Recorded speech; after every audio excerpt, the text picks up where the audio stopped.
जब आप life insurance का इंटरव्यू देने जाते हैं तो कई बार कुछ मैनेजर्स बहुत एडवांस क्वेश्चन पूछ लेते हैं। और जो लोग इंश्योरेंस सेक्टर में नए होते हैं या जिनको इंश्योरेंस का कम एक्सपीरियंस होता है या जिन्होंने एज ए एडवाइज़र काम किया है, उनको ये पता नहीं होता कि उनका आंसर क्या हो। So basic main main queries जो आपके सामने आ सकती है उनका जवाब मैं दे रहा हूँ। वो इंटरव्यूअर जो आपसे जाते ही कई बार पूछता है कि आप मुझे बताइए पीटी क्या होती है, पीपीटी क्या होती है।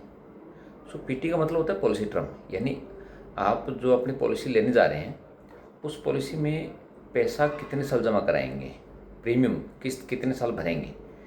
एंड सॉरी, पीटी का मतलब पॉलिसी टर्म, यानी आपकी पॉलिसी कितने साल की है, 20 साल की है, 15 साल की है, 25 साल की है, 30 साल की है या होल लाइफ है। पीपीटी का मतलब हो गया प्रीमियम पेइंग टर्म, यानी आप कितने साल पैसा भरेंगे। जरूरी नहीं कि जितने साल की पॉलिसी उतने साल पैसा भरें आप, शॉर्ट टर्म प्रीमियम भी कहते हैं इसको।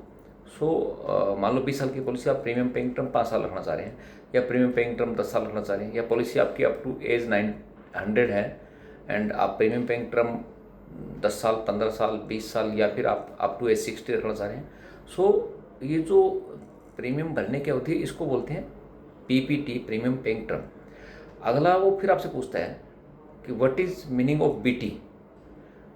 सो पीटी और बीटी ऑलमोस्ट लगभग सेम रहते हैं, थोड़ा सा माइनर डिफरेंस है।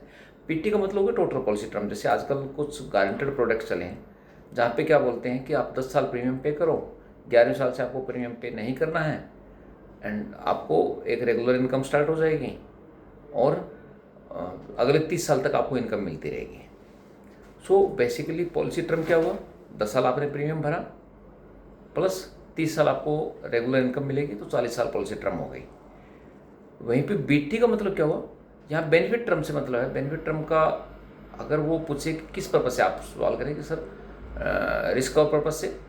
सो होता क्या है, आपका जो बेसिक रिस्क कवर है वो जब तक आप प्रीमियम कंप्लीट नहीं पे करते हैं तब तक आपका ट्रेडिशनल प्लान में मोर देन 10 टाइम आपका इंश्योरेंस कवर रहता है। यानी आप 1 लाख रुपये साल का भर रहे हैं तो आपका इंश्योरेंस कवर जो है वो 10 लाख रुपये से ऊपर रहेगा, करीब 11 साढ़े 11 लाख रुपये आएगा। वो एज के हिसाब से निकल के आता है सम एश्योर्ड का मतलब बीमा धन, है ना। सो अगर इस प्रीमियम पेइंग टर्म के दौरान डेथ होती है तो आपको कंपनी सम एश्योर्ड वापस करती है, प्लस आपका जो गारंटी एडिशन है, बोनस है जो ऐड होता है वो वापस मिल जाता है। ठीक है, अब बीटी और पीटी का डिफरेंस आपको समझ में आया। अगला क्वेश्चन कवर कर लेता है कि डू यू नो बीआई, क्या आप जानते हैं बीआई इंश्योरेंस में क्या होता है। सो बीआई का मतलब होता है बेनिफिट इलस्ट्रेशन, यानी आईआरडीए ने एक नियम बनाया है कि आप इन्वेस्टर को, बीमाधारी को ये बताएं कि 4% अगर रिटर्न आता है, यानी कंपनी 4% कमाती है, तो अपना खर्चा काटने के बाद नेट रिटर्न क्या देगी, यानी उसको मैच्योरिटी क्या मिलेगी। और यदि कंपनी 8% के हिसाब से प्रॉफिट अर्न करती है तो अपना खर्चा काटने के बाद में नेट यील्ड जिसको बोलते हैं, खर्चा काटने के बाद जो आता है उसको नेट यील्ड बोलते हैं, उसके हिसाब से मैच्योरिटी कितनी देगी। तो आपकी प्रपोजल फॉर्म के साथ में या अगर आप ऑनलाइन पॉलिसी ले रहे हैं तो उसके साथ में एक बेनिफिट इलस्ट्रेशन बीआई जनरेट होता है, उसमें दिखाया जाता है कि आपकी एक्चुअल मैच्योरिटी क्या है, कितने साल किस्त भर रहे हैं। उस बीआई को आप हल्के में न लें, बीआई बहुत काम की चीज़ है, उससे बहुत कुछ लर्निंग मिलती है। पॉलिसी कम ऑलमोस्ट आप कह सकते हैं कि मिरर है वो। सो बेनिफिट इलस्ट्रेशन बीआई हो गया। अगला क्वेश्चन फिर कर सकते हैं आपसे कि आप जानते हैं कि पेड अप वैल्यू क्या होती है। सो पेड अप वैल्यू का मतलब होता है आपने पॉलिसी 20 साल के लिए परचेज की, आपको 10 साल प्रीमियम पे करना था और फॉर एग्जांपल लाख रुपए साल का प्रीमियम पे करना था, 10 साल में आपने 10 लाख पे करना था, पॉलिसी 20 साल की थी। अब किसी कारण से क्लाइंट ने 2 साल बाद पैसा भरना बंद कर दिया और वो पेमेंट नहीं भर पा रहे हैं, तो कंपनी 30 डेज़ का ग्रेस पीरियड होता है। ग्रेस पीरियड का मतलब है बीमा भरने के लिए छूट मिलती है 30 दिन की, पॉलिसी उस दौरान चालू रहती है आपकी। तो अगर वो पैसा नहीं भरता है तो उसको डिसकंटिन्यू कर देते हैं, और डिसकंटिन्यू करने के बाद में ट्रेडिशनल प्लान जो होते हैं वो पेडअप में आ जाते हैं। अब पेडअप का मतलब ये हुआ कि आपका बीमा जो है उस अनुपात में कम कर दिया उन्होंने। जैसे 20 साल के लिए था, आपका 10 लाख का बीमा था, इसका मतलब 1 साल का बीमा कितना हुआ, 50,000 रुपये। अब आपने 2 साल प्रीमियम भरा, उसके बाद प्रीमियम भरना बंद कर दिया, तो यानी आपका 1 लाख रिड्यूस्ड, कम किया हुआ बीमा धन बन गया। अब अगर कभी भी आप किस्त नहीं भरते हैं और इस दौरान कोई घटना घट जाती है, तो कंपनी आपका 1 लाख रुपए का बीमा प्लस उस 2 साल का बोनस, जो भी बोनस आया, 15,000 रुपये, 20,000 रुपये, जो बोनस आ गया, वो बोनस आपके साथ ऐड करके डेथ क्लेम के रूप में पे कर देती है। यदि कुछ नहीं होता तो जब पॉलिसी टर्म पूरी होती है तो वो पेड अप क्लेम आपको मैच्योरिटी के रूप में मिल जाता है। यानी जो आपने पैसा भरा वो ऑलमोस्ट कहीं ना कहीं कवर हो गया, इसे बोलते हैं पेड अप क्लेम। फिर एक क्वेश्चन और आता है कि सरेंडर क्या होती है, सरेंडर वैल्यू। तो सरेंडर वैल्यू का मतलब है वो पेड अप का ही दूसरा रूप है। यानी मैंने जो एग्जांपल दिया कि 20 साल की पॉलिसी थी और 10 साल तक पैसा भरना था, आपने केवल 2 साल ही भरा, तो 50,000 आपका सम एश्योर्ड आया, 1 लाख रुपये आपका reduced sum assured paid up value हो गया। अब अगर आप उस पैसे को निकालते हैं तो कंपनी अपना सरेंडर वैल्यू फैक्टर लगाती है। ये हर कंपनी का अपना अलग अलग होता है। 2 तरह की होती है, गारंटेड सरेंडर वैल्यू होती है और एक कंपनी से डिसाइडेड सरेंडर वैल्यू होती है। तो गारंटेड होती है वो IRD से होती है, एंड जो स्पेशल सरेंडर वैल्यू होती है वो कंपनी अपनी तरफ से डिसाइड करती है। तो उस 1 लाख में से पैसा कम होके बाकी पैसा तुरंत मिल जाता है, उसे बोलते हैं सरेंडर वैल्यू।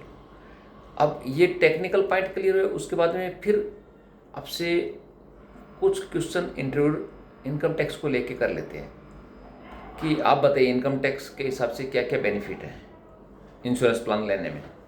तो आप ये ज़रूर बताएं कि सर, जब क्लाइंट इंश्योर्ड पर्सन प्रीमियम पे करता है तो उसको प्रीमियम देते समय सेक्शन 80C इनकम टैक्स अधिनियम 1980, इनकम टैक्स अधिनियम की धारा 80C के अंतर्गत वो प्रीमियम 1.5 लाख रुपए की इनकम टैक्स रिबेट में आता है। ये थोड़ा यहाँ पे क्लियर कर दूँ कि अभी 2 रिजीम हो गई है, रिजीम 1, रिजीम 2, यानी न्यू रिजीम, ओल्ड रिजीम। तो न्यू रिजीम में ऐसा कुछ भी नहीं है, आपको डायरेक्ट 12 लाख रुपए तक की छूट है। अगर आप 12 लाख से ऊपर इनकम होती है तो स्लैब बनी, उस स्लैब के हिसाब से टैक्स लग जाता है। अगर आप ओल्ड रिजीम में जाते हैं, ओल्ड रिजीम में अपने आप को अभी मेंटेन कर रहे हैं, तो वहाँ पे 1.5 लाख रुपए की आपको सेक्शन 80C में छूट मिलती है। अब उस सेक्शन 80C में क्या क्या आता है, उसमें आपका PF का प्रीमियम भी आता है जो आपकी सैलरी से कटता है। अगर आपने PPF अकाउंट खुलवा रखा है तो PPF अकाउंट का भी पैसा जो जमा करते हैं वो भी उसमें रिबेट में आता है। अगर आपने होम लोन ले रखा है तो होम लोन का जो प्रिंसिपल अमाउंट आप पे कर रहे हैं, देखिए जो EMI पे करते हैं उसमें एक इंटरेस्ट होता है, एक प्रिंसिपल, 2 पार्ट मिक्स होकर EMI बनती है। तो जो प्रिंसिपल पार्ट है, मूल जो प्रीमियम चुका रहे हैं आप, उसका जो प्रीमियम वो 80C में आता है।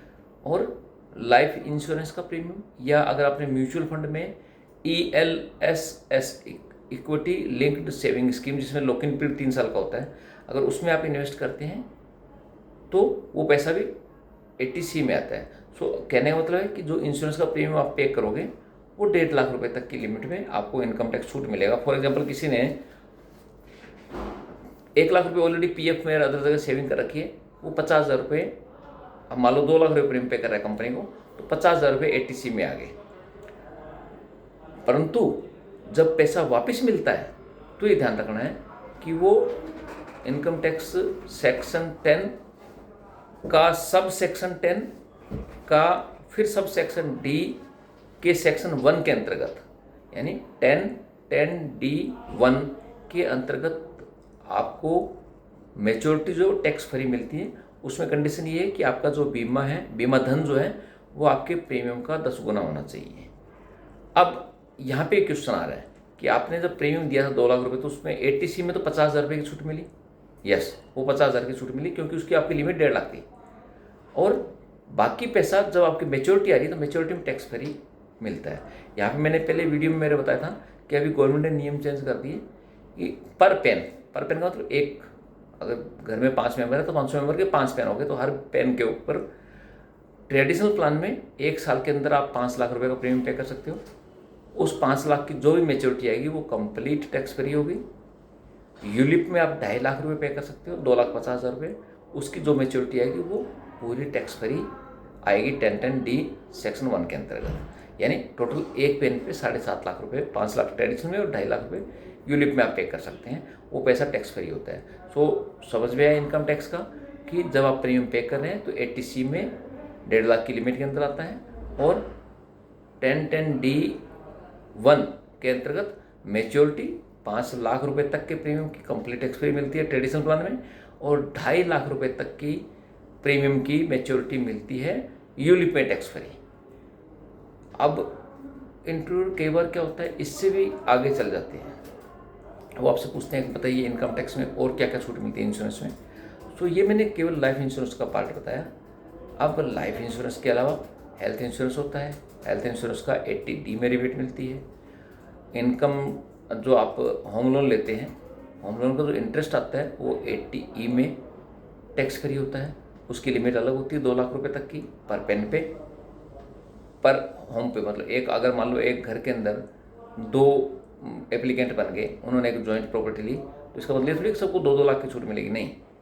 टोटल चाहे कोई सा उसमें से 2 लाख रुपए छूट ले ले, या फिर दोनों 1-1 लाख की छूट ले ले अगर दोनों ने जॉइंट प्रॉपर्टी ली हुई है तो।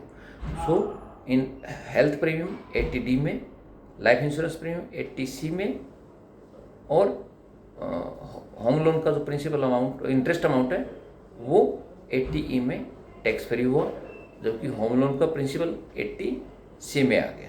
Thank you.